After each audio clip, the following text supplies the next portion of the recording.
of our ancestors, guide us through the shadows. She stepped into the river with her child in her arms and never came back.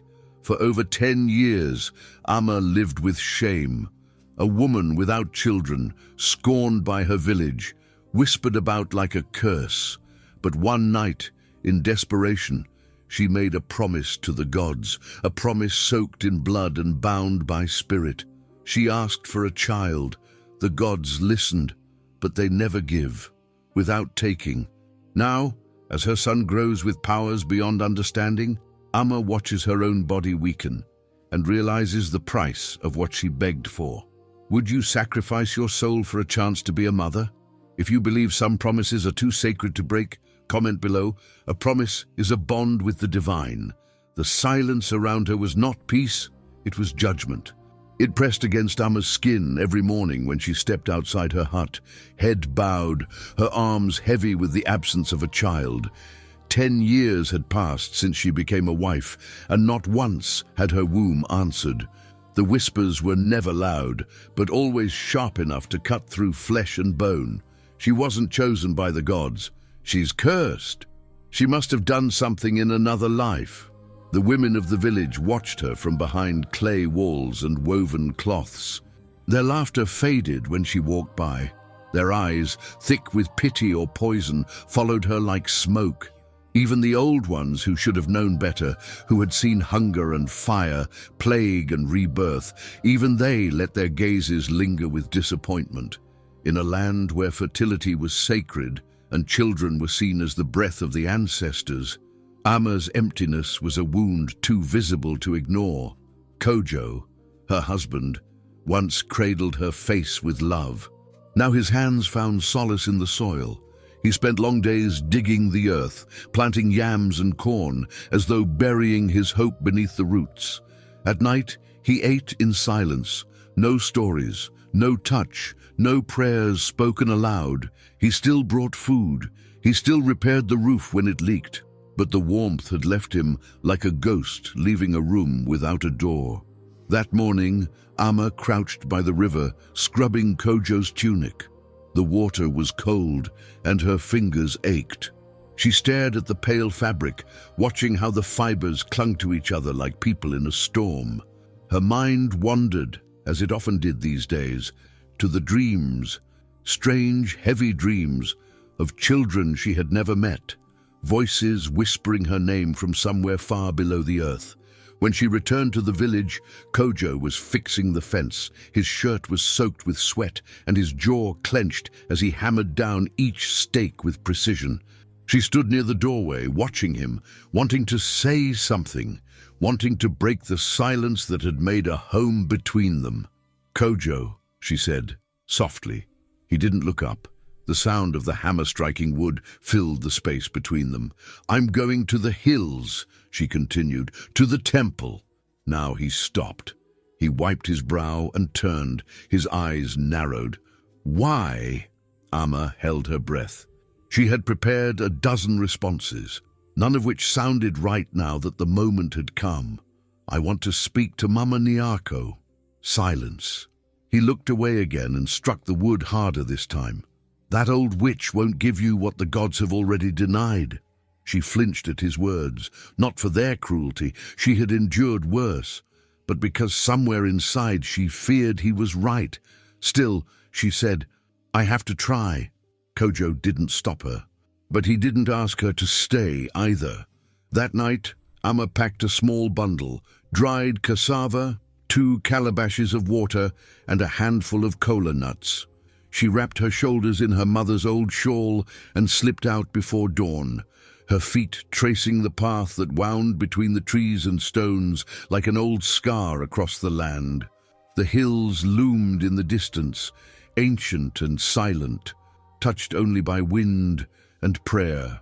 At the summit stood the temple of Asaasiya, the mother of fertility, guarded by time and stories. People said the earth itself breathed beneath the stone, that voices could be heard under the ground, whispering secrets only the brave or the desperate dared to hear. Amma was both. When she arrived, the temple was veiled in shadow. Vines curled up the stone walls like hands reaching for the sky.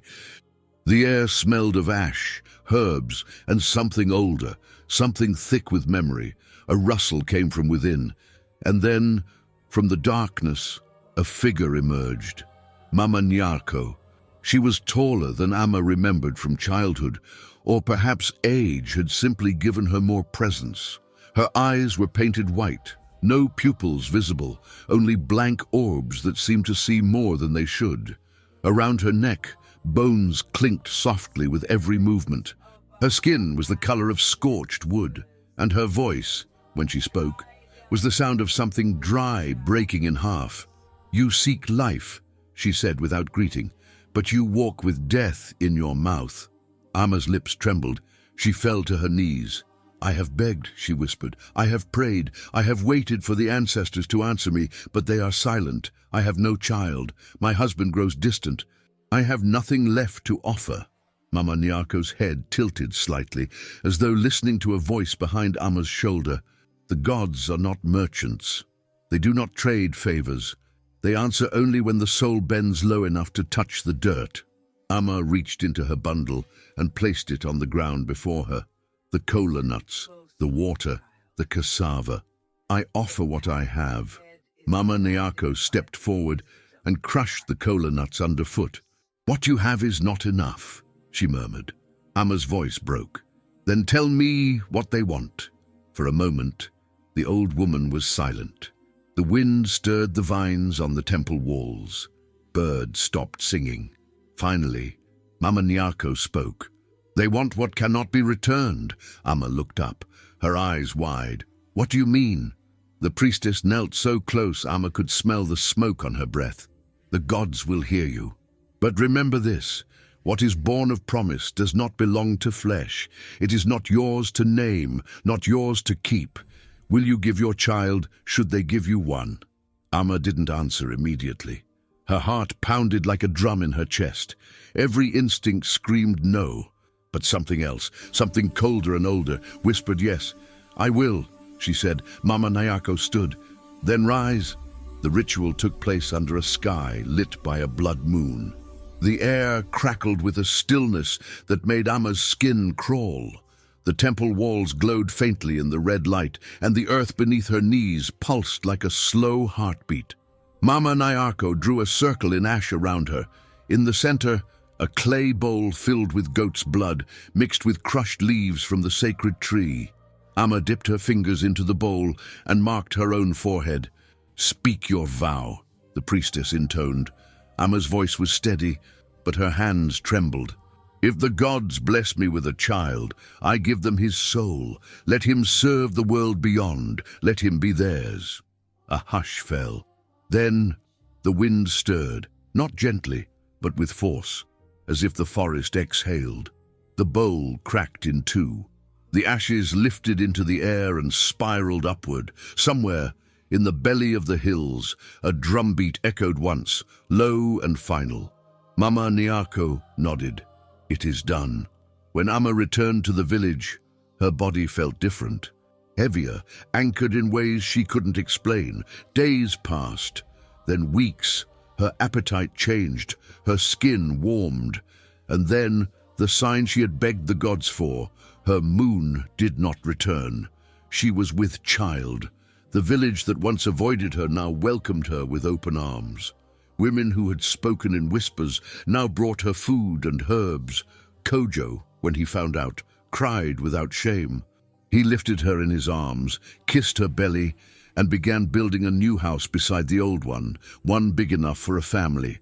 They named the unborn child Nuru, light. Amma smiled. She prayed. She wept in gratitude. But every night, as she lay in bed, she heard the wind speak her name. And somewhere far away, the river began to remember. The sun sat low in the sky, casting a golden warmth across the village when Amma felt the first pang. It was not pain, not yet, but something shifting deep inside her, like the earth preparing to crack open. She was seated near the fire pit, slicing ripe plantains, her hands moving with practiced rhythm when the bowl in her lap slipped. She clutched her belly, eyes wide, breath caught. Kojo rushed from across the yard, his shirt damp from labor, arms smeared with soil. "Amma!" he called, dropping his tools. He reached her side and saw the fear, not in her body but in her eyes. "The time has come," she whispered. Kojo didn't wait. He lifted her into his arms and carried her to the birthing hut, his feet pounding against the dirt, his voice shouting for the village midwives. Word spread quickly. Women emerged from their homes with towels, water, cloths. Old women hummed prayers, younger ones boiled herbs. The air filled with the tension of both celebration and fear. Ama lay on the woven mat, sweat already forming along her brow. Her body trembled, not from pain, but from something deeper. She had waited for this moment for so long, imagined it, dreamt it, cried for it. And yet, now that it was here, her heart thudded with a strange, ancient dread. Outside, drums began to beat. Slow, deep, ceremonial. In her haze, she recognized the rhythm. It was the same beat she had heard in the hills during the ritual. The same that echoed in the earth the night she made the vow. The birth was long. Hours passed. The moon rose high, round and full, shining silver over the rooftops. Kojo waited outside, his hands clasped tightly together, his lips moving in silent prayer. The village was hushed, the air was thick, waiting, and then silence shattered by a cry. But not the cry of a baby. It was a gasp, a breath drawn in. Amma opened her eyes, her body weak, her chest rising slowly. A midwife held the child in her arms, eyes wide. Another covered her mouth. A third stepped back in stunned silence. "Why doesn't he cry?" one whispered. The child was still, alive, eyes open, but silent. Amma raised her head weakly. "Let me see him." The baby was placed in her arms. He was beautiful, smooth, dark skin. Thick hair curled tightly against his scalp. Fingers curled as if clutching something unseen. But it was his eyes that held everyone still. They were too deep, too focused. They didn't dart around like a newborn's. They stared into her, through her, like they remembered something forgotten by all others. "He's not crying," a midwife murmured again. Kojo entered then, his face lined with worry. He looked at the child, then at Amma. "Is he?" "He's alive," she said. Her voice was soft but sure. "He just doesn't need to cry."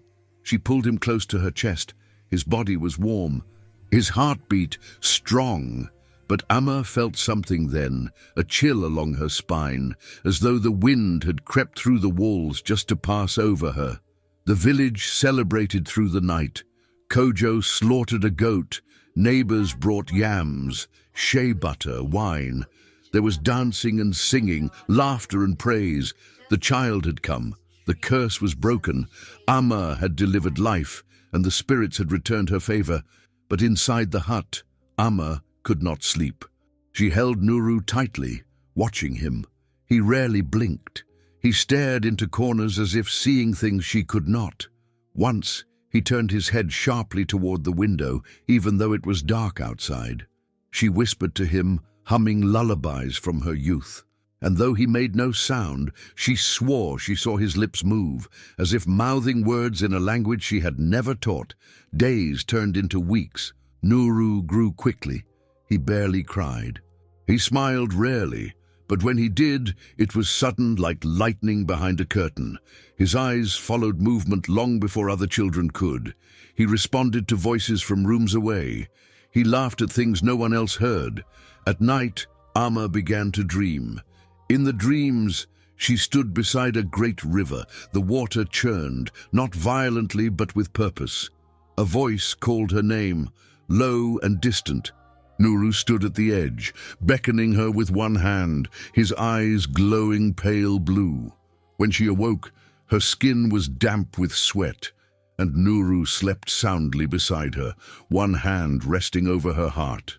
One morning, when Nuru was barely 3, he stood by the garden, staring up at the sky. Kojo knelt beside him, pulling weeds from the yam rows. The clouds had gathered, dark and brooding, and a light wind swirled through the trees. "Rain is coming," Kojo said. Nuru did not nod. He lifted his tiny arms and began to hum, softly at first. A strange melody, unfamiliar and haunting.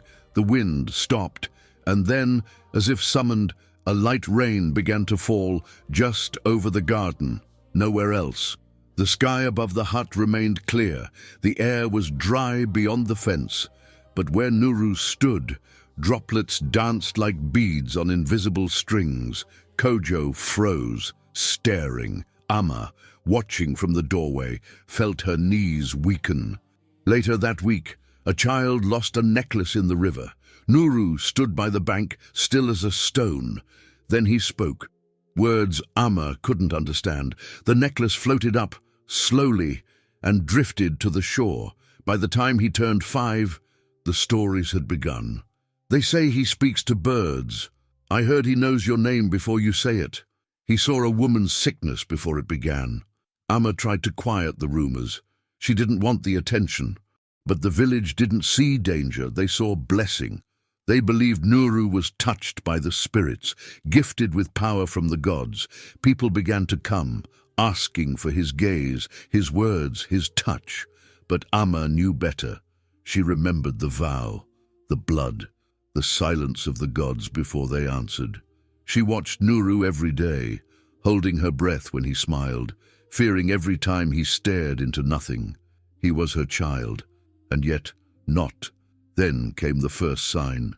It happened near the river. Nuru knelt, his hands playing with stones, water lapping at his ankles. Amma sat nearby, weaving a basket. She smiled at him, feeling something close to peace, but then her fingers slipped. Her chest tightened. A wave of dizziness crashed over her, sudden and heavy. Her hands trembled. She dropped the basket. "Nuru!" she called, her voice breaking. He looked up, calm, unaware. She collapsed onto the ground. Kojo came running. He carried her home, laid her on the mat. A fever rose. For 3 days she burned with heat, whispering nonsense in her sleep. Nuru stayed beside her, silent, watching. When she woke, her body felt drained, hollow. "It was the river," she whispered to herself. "It took something." She tried to deny it, to push the thought away. But it happened again and again. Every time Nuru touched the river, even briefly, Amma weakened. Not in a way others could see, but she felt it, her energy, her strength, her breath. It was as if the life she had been given was being returned, bit by bit, to something older. She told Kojo. He didn't believe her. He said it was grief, or fear, or imagination. He begged her to rest, but Amma knew. She felt it in her bones. One night, after Nuru had gone to sleep, she took the shawl from her mother and wrapped herself in it. She walked out into the darkness, through the trees, up the path she hadn't taken in 6 years, back to the hills. The temple stood unchanged, vines thick, stones silent. Mama Nyarko was waiting. Amma didn't speak. She knelt before her. The priestess tilted her head, white eyes glowing faintly in the moonlight. "You come to unmake what you made." "I was desperate," Amma whispered. "I didn't know what I was giving." Mama Nyarko's voice was like dry wind. "Desperation has always been the language the gods understand best." "Please," Amma begged, "tell me how to undo it. I will give anything. My life, my soul." "You already have," the priestess said. Amma wept. "He is just a boy." "He is more than that," Mama Nyarko said. "You asked for a child. The gods gave you a vessel. You cannot take back what you willingly surrendered." "I didn't understand the price, but you paid it." Amma's voice broke. "I love him. I would give my life for him." The priestess was silent for a long time. Then she said, "And you will." Amma's tears ran freely. Her hands gripped the earth. Her heart broke, not from the priestess's words, but from the truth they echoed. As she turned to leave, the wind whispered again, the same voice she had heard in the dream, in the river, in her bones. A promise made, a promise watched. When she returned home, Nuru was asleep, curled against her pillow. Ama climbed into bed beside him and wrapped her arms around his small body. She would not give him up, not now, not ever. Even if the gods came themselves, she would fight. Let them try to take him, let them try. Rain clung to the rooftops like a breath held too long. The season had shifted, and with it the village slowed, drenched in silver mornings and thunder-laced nights. Crops flourished, but so did the murmurs. They said the child could command the skies. They said the river called his name, and Amma could no longer tell what was superstition and what was simply truth, because every day her son proved the line between myth and man was thinner than she ever imagined. Nuru had just turned 6. His steps were light, almost silent. He spoke little, but when he did, it was with a clarity that unnerved even the elders. He knew the names of plants no one had taught him. He answered questions never spoken aloud. Once he told a woman her brother was ill, a brother who lived 2 villages away. She laughed, dismissed it. He died that night. The village held its breath around Nuru. They offered him food, gifts, tokens of awe and fear. Children wanted to play with him but were pulled back by cautious parents. Kojo basked in the attention, chest swelling with pride. "My son," he would say, "is marked by the gods." But Amma felt none of the pride, only a growing, tightening thread of dread. Her body was failing her. More and more, she woke breathless, her bones aching, her thoughts slow to form. She tried to hide it from Kojo, from the villagers, even from Nuru, but her hands shook. Her eyes stung. Her strength had become a shadow of what it once was, and it was not illness. She knew it was the vow. She remembered Mama Nayako's words, "What is born of promise does not belong to flesh." She had promised him, body and soul, and now the gods were taking her piece by piece. One morning, as the river hummed quietly in the distance, Amma sat with Nuru beneath the shade of the baobab. She was weaving again, though slower now, her fingers less certain. Nuru watched her, eyes deep and thoughtful. "You're tired," he said simply. Amma looked up. "Yes, child. Because of me." The words did not come from a place of guilt. They were not a question, just a knowing. Amma froze. "Who told you that?" Nuru didn't answer. Instead, he reached out and touched her hand. A rush of something cold, ancient, passed through her skin. She gasped, pulled away. "Nuru," she said, trying to steady her voice, "you mustn't say things like that, but it's true." His eyes, so calm, so unafraid, met hers. He was a boy, but not.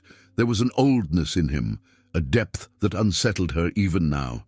"I'm going to take you away from here," she said suddenly. Nuru blinked. "Why?" "Because," her voice cracked, "because I don't want to lose you." He studied her. "You already gave me away." The words landed like stones. Amma felt her stomach tighten. She reached out, held his face gently in her hands. "You are mine. I carried you. I bled for you. I prayed for you. I gave up everything for you. You are mine." He didn't pull away, but he didn't nod either. That night, she packed quietly. Kojo was away at a neighboring village, helping build a new granary. Amma saw it as a sign.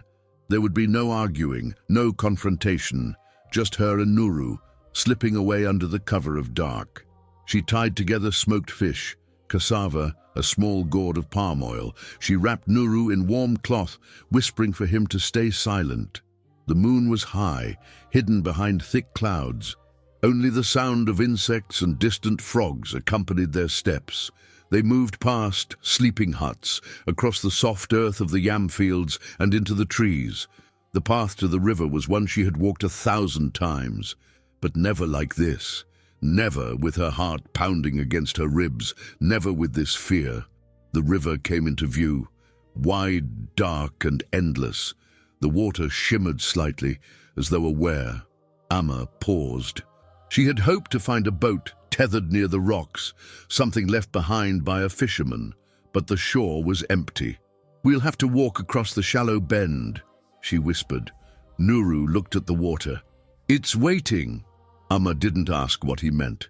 She gripped his hand tighter. Step by step they entered. The water was cold and the current stronger than she remembered. It pulled gently at their ankles, rising to their knees. Halfway across, the wind changed. The trees stilled. The frogs stopped. The world held its breath, and then a sound, a voice, low and feminine, older than time. "Promessa feita, promessa cobrada." Amma's eyes widened. Her grip on Nuru's hand tightened. The river began to swirl around them, not like a flood, but like a whirlpool forming beneath their feet. The current spun faster, tugging at their legs, pulling them inward. She tried to move. Her feet wouldn't lift. Nuru stood still, eyes forward, face unreadable. "Hold on to me," she cried. He did, but the pull grew stronger. The water rose to her waist, then to her chest. Waves spun around them like arms, and the voice came again, not angry, not kind, inevitable. "A promessa no mori, usangi sherma." Amma lifted Nuru into her arms. She held him high, above her head, even as the water rose to her chin. "Take me," she screamed, "not him. Me." The river answered with a roar. The whirlpool surged. She lost her footing. They fell. The world disappeared. Underwater, Amma opened her eyes. But there was no riverbed, no stones, no mud, only light, blinding, golden, pulsing. And in that light, shapes moved. Faces, hands, whispers. She saw a figure, tall, cloaked in vines and earth, standing beneath the surface as if it were air. Asase, Ya, the mother of fertility. Amma's heart pounded. She clutched Nuru, but the light around him grew too bright. She tried to speak, but her mouth filled with silence. The goddess lifted one hand. Amma reached out, and everything went still. Morning came gently. The villagers, preparing for market, noticed the silence near the river. No birds, no frogs, just the steady lap of water. 2 fishermen spotted something glinting near the shore. They waded in and found it, a single golden shell, smooth and perfect, floating alone. There was no body, no cloth, no child. The river was calm, as if it had never stirred. Kojo returned that evening. When they told him, he wept. He walked to the river's edge and sat until night fell. The drums did not beat. The village did not dance. They only waited. And then, weeks later, on the next full moon, the whispers began again. Children claimed they heard a woman's voice singing by the river, a soft lullaby, and beneath it a child's cry, gentle, rhythmic, as if echoing a heartbeat. Some said it was Amma's spirit, cradling her son in the realm beyond. Others said the gods had taken back what was theirs, but the oldest among them, the ones who still remembered the hills and the blood moon, said only this: "What is promised to the gods never returns to man." The river kept its secrets. But its song never stopped. The river never gave back what it took. Not bodies, not voices, not truth. It simply flowed, deep and unmoved, carrying away the weight of broken vows and whispered prayers. In the weeks after Amma and Nuru disappeared, the village spoke in hushed tones, walking softly near the riverbank, as if afraid to disturb what now lived beneath its surface. But on the nights when the moon rose full and low, something stirred. The first to hear it was a girl no older than 10, fetching water just after dusk. She paused at the bank, bucket in hand, and turned her head slightly. A song floated through the air, faint, distant, not quite from this world. A woman's voice, warm and haunting, humming a lullaby no one had sung in generations. She dropped the bucket and ran home, sobbing. Then came the others. A hunter claimed he heard the sound of a child laughing in the mist. Though no child was near, an elder swore she saw a woman's silhouette standing in the shallows, holding something cradled in her arms. And soon, every household had their own version of the same tale. sightings, sounds, dreams. The river, once a place of fish and ritual, had become sacred and feared. Offerings began to appear again at the water's edge. Food, cloth, beads, small carvings of mothers holding children. No one dared to say Amma's name aloud, not anymore. Kojo, though, refused to grieve like the others. Every day at sunrise and sunset, he returned to the place where they vanished. He sat on the same stone and watched the water, sometimes for hours, speaking to no one. He did not eat with the others, did not attend village meetings, did not respond when the children whispered, "There goes the man who lost them both." The Kojo who once danced at harvest festivals, who laughed with a voice that echoed through the yam fields, was gone. One morning, as mist rolled low over the earth, Kojo stood before the shrine of his ancestors. He lit a stick of incense and placed it in the bowl at the base of the altar. The smoke curled upward, thin and twisting. He knelt. "I do not ask for her return," he said softly. "I know what was done cannot be undone." His voice caught in his throat. He closed his eyes and lowered his head. "But tell me why," he whispered. "Tell me if it was my silence, if it was my pride, if it was my doubt that cursed us." There was no answer, only wind. He sat in that silence until his knees grew stiff. He thought of the moment Amma told him she was going to the hills, how he hadn't stopped her, how he hadn't followed. Had he already given up? Had he failed to protect them because, in some dark place within himself, he believed she was the one who needed to fix it? The gods had listened, but not to him. He returned home that evening, passing by Mama Ya's house. The old woman was seated outside, grinding herbs with a slow, steady rhythm. As he passed, she looked up. "She didn't run from you, you know," she said without preamble. Kojo stopped. "What do you mean?" "She didn't leave because she blamed you," Mama Ya said, not looking at him now. "She left because she knew the price." Kojo's jaw tightened. "She made the vow alone.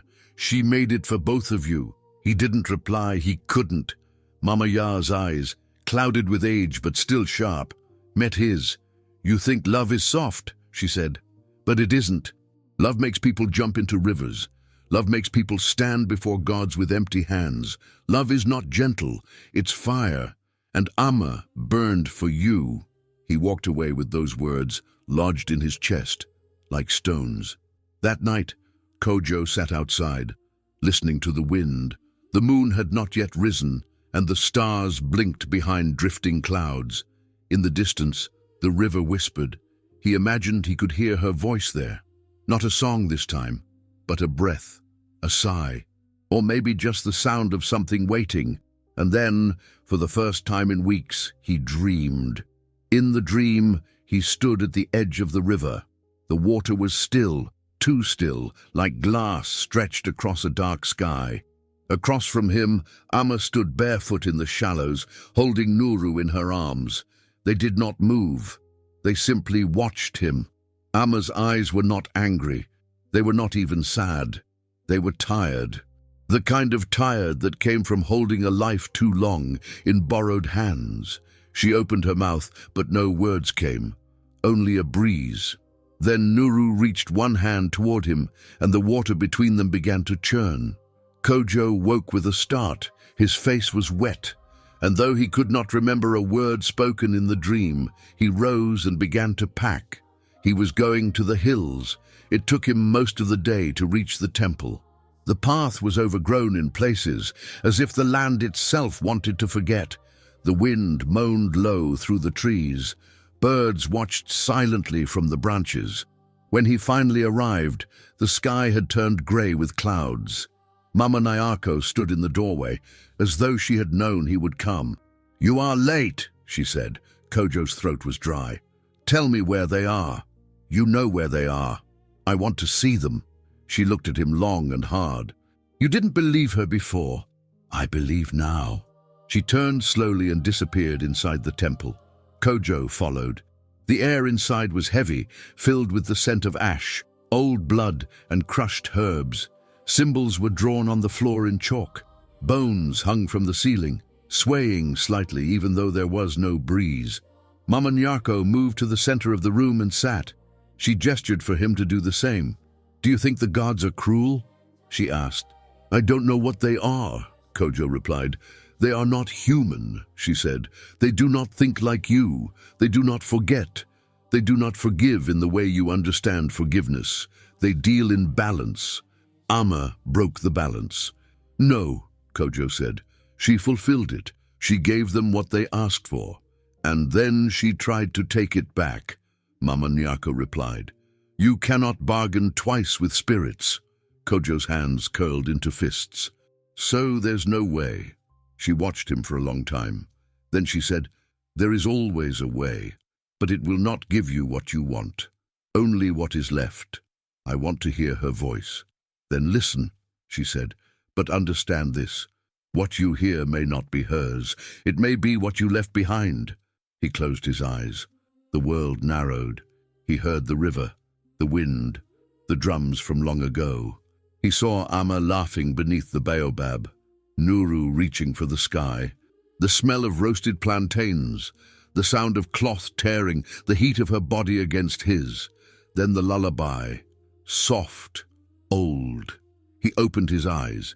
She was not there, but her voice was. He stood. The priestess said nothing as he left. He did not return to the village that night. Instead, he walked to the riverbank and sat in the same place Amma had once carried Nuru into the water. He removed his sandals. He placed his hands on the earth. "I'm sorry," he whispered, "for not believing, for letting you carry it alone." The wind shifted. The river lapped at the shore. And then, just before the first star blinked into the sky, a child's cry echoed faintly across the water. Kojo did not rise. He did not chase the sound. He simply wept, and the river at last was still. The rains did not come that season. The clouds hung heavy and grey, but they offered no relief. The soil cracked in places. The river, once swollen with abundance, now shrank inward like a wounded thing. Fishermen returned empty-handed. The villagers spoke less, walked slower. The drums that used to echo through the hills fell silent, and the fires at night grew smaller, as though the very heart of the land had begun to flicker and fade.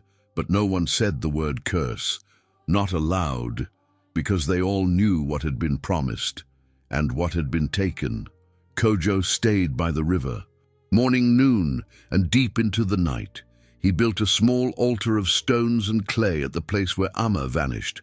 On it, he laid offerings, roots, honey, carved wooden toys like the ones Nuru used to hold. He never called their names. He never begged. He simply sat every day as the river receded further, exposing dark stones like teeth. The villagers began to avoid that side of the bank. Some whispered that Kojo had gone mad. Others believed he waited not for a return but for judgment. One evening, as dusk spread its long fingers across the fields, a child wandered too close to the water. Her name was Ifia. She was only 7, chasing a blue butterfly through the reeds. When she stepped past the line her mother had warned her never to cross, the earth gave way beneath her tiny feet, and she fell with a scream. Kojo heard it. He ran. The river was shallow, but the current strong where the rocks carved its path. Effia had slipped into a narrow gully, her small hands struggling to grasp the slippery edges. Kojo plunged in without thought. He grabbed her by the waist and lifted her into his arms, holding her close as she coughed and cried, her eyes wide with terror. "It's all right," he whispered, voice rough. "You're safe now." As he stepped out of the water, he looked back, just once, and saw the conch shell, golden, perfect, resting on the stone where Amma once stood. He froze. The girl in his arms shivered. "Do you see it?" he asked her, almost afraid to hear her answer. Effia blinked, confused. "See what?" He looked again. It was gone. That night, Kojo could not sleep. He sat by the fire in the center of his compound, staring into the flames, the image of the shell burning brighter than the embers before him. He remembered the stories his grandmother used to tell, of spirits who left tokens behind, signs for the living. not to comfort them, but to remind them. A promise made, a promise watched. The next morning, he went to Mama Nyarko. She was preparing herbs at the edge of the temple, her long fingers moving with deliberate slowness over the leaves and roots. "You saw something," she said before he even spoke. He nodded. "The conch. You're close to the edge," she murmured. "I want to go over it." She looked at him now, her painted eyes narrowing. "Many want to cross. Few return. I'm not asking to return." A long silence stretched between them. Finally, she said, "There is a path. I'm listening."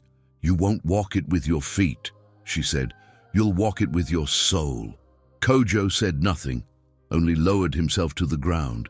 Mama Nyarko rose and disappeared into the temple. When she returned, she carried a bowl of thick, dark liquid that smelled of earth and ash. She placed it in front of him. "You must drink."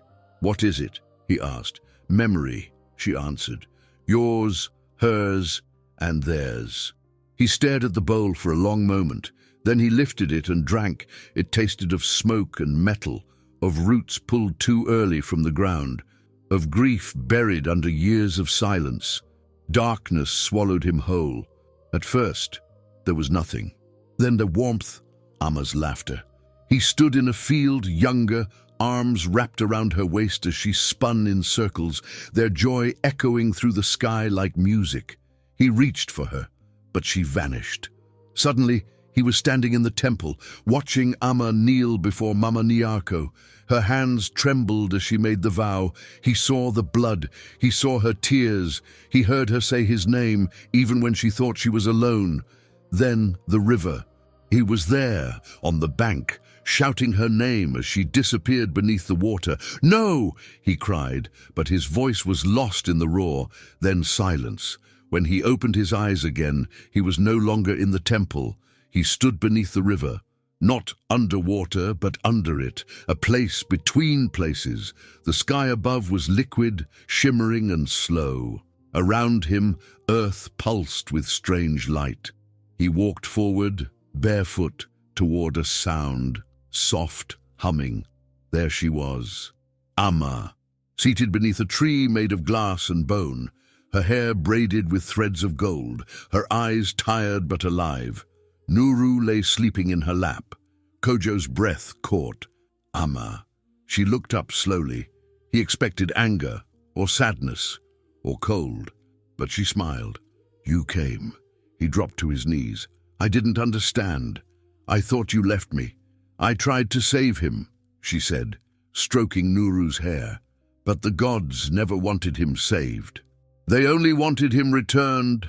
I should have been the one to go." She shook her head. "You had to stay. You had to remember." Tears slid down his face. "I'm sorry," he whispered, "for doubting you, for letting you carry it all." Amma looked past him now, into the shimmering sky. "They're calling you back." He didn't move. "I want to stay." "You can't." "Not yet." She reached out, placed her hand over his heart. "But you'll carry us," she said, "in every breath. In every silence, in every river you cross." He closed his eyes. When he opened them, he was back. On the temple floor, Mama Nyarko was watching him, unmoving. He did not speak. He stood and walked away. From that day on, Kojo changed. He spoke to no one of what he saw. But he built a garden near the river, filled it with the flowers Amma once loved.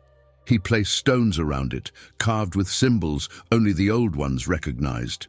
And every full moon, he lit a single candle and placed it in the water, letting it drift downstream until it vanished.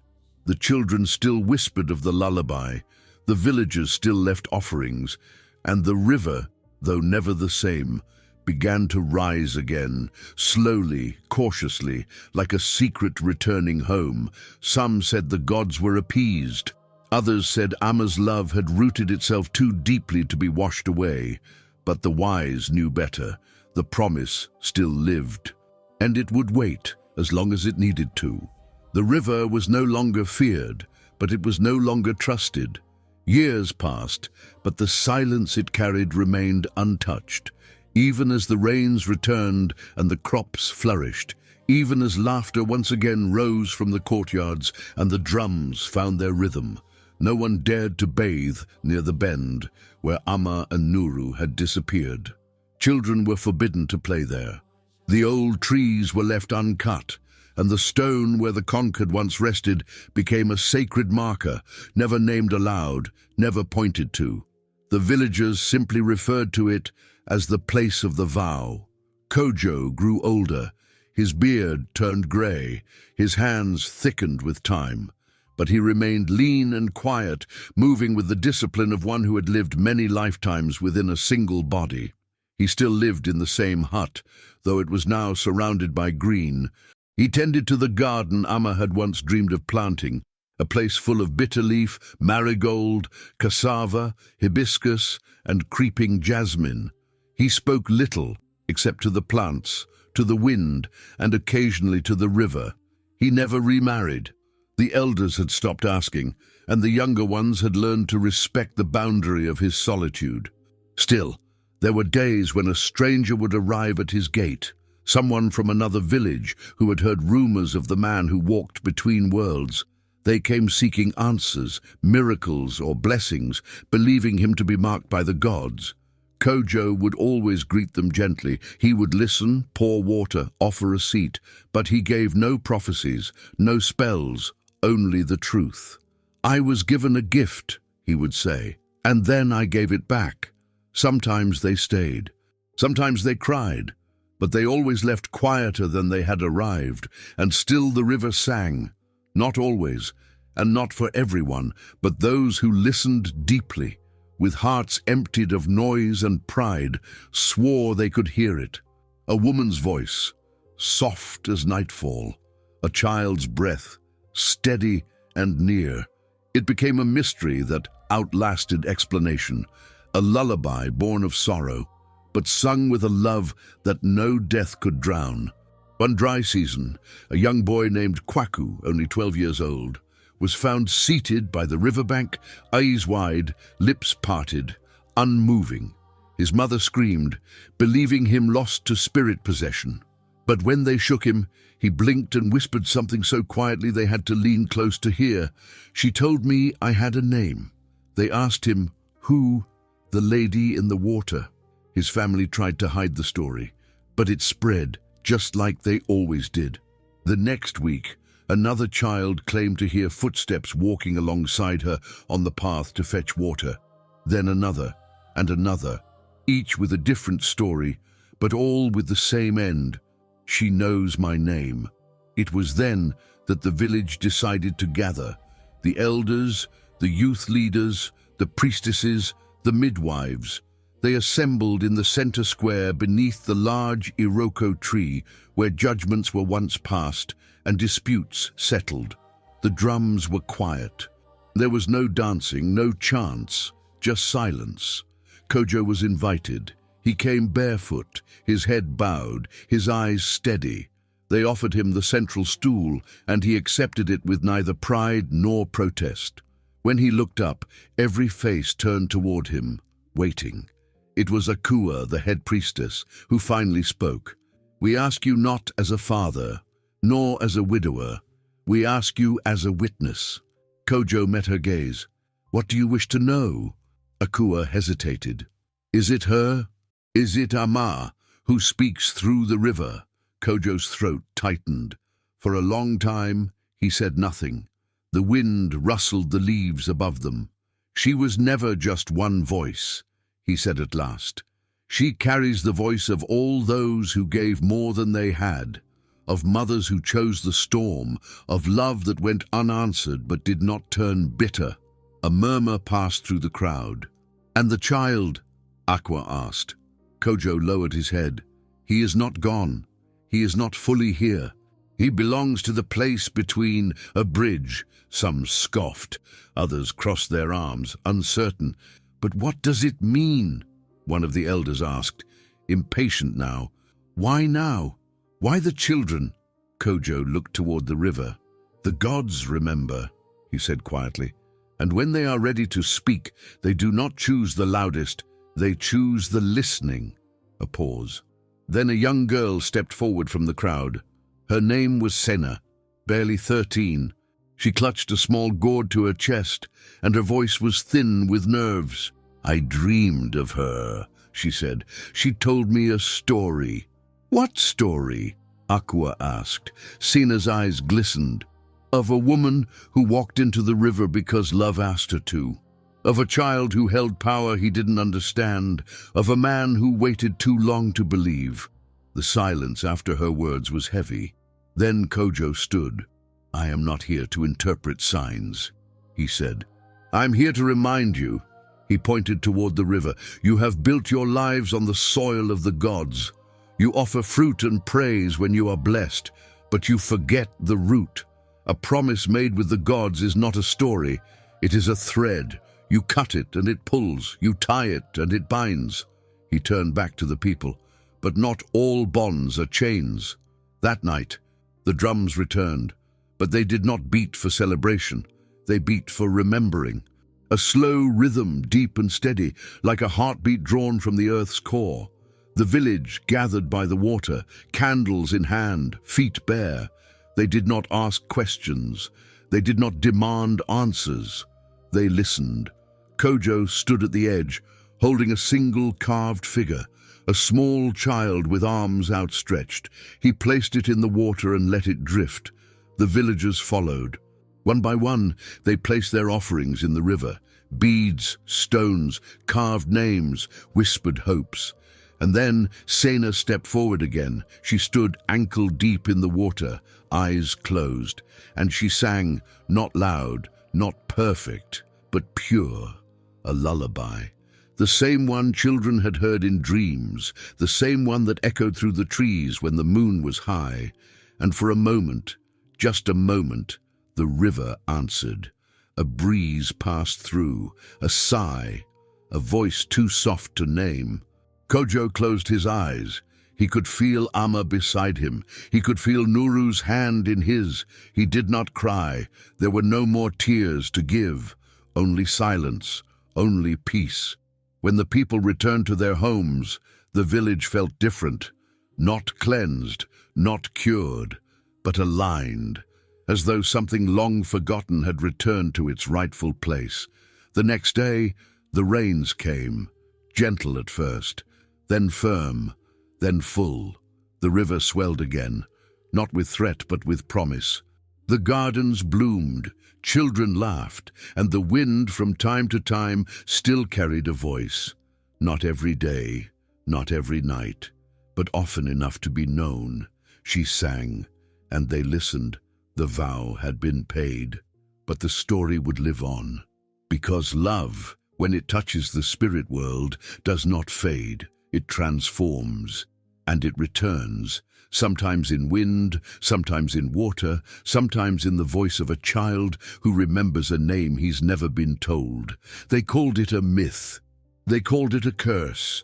But those who had stood by the river that night knew the truth. It was a promise. And promises made to the divine are not broken. They are fulfilled. In their time, in their way, forever. What is given in love, taken in faith, and sealed with spirit, never truly disappears. Amma's story is not just about loss. It's about the power of a vow, the weight of silence, and the kind of love that crosses even the boundaries between worlds. Have you ever made a promise that changed your life? Tell us in the comments. Some promises live forever. And if this story moved you, don't go anywhere. The next story is already on your screen. Click and let yourself be carried into the next tale. The spirits are still listening.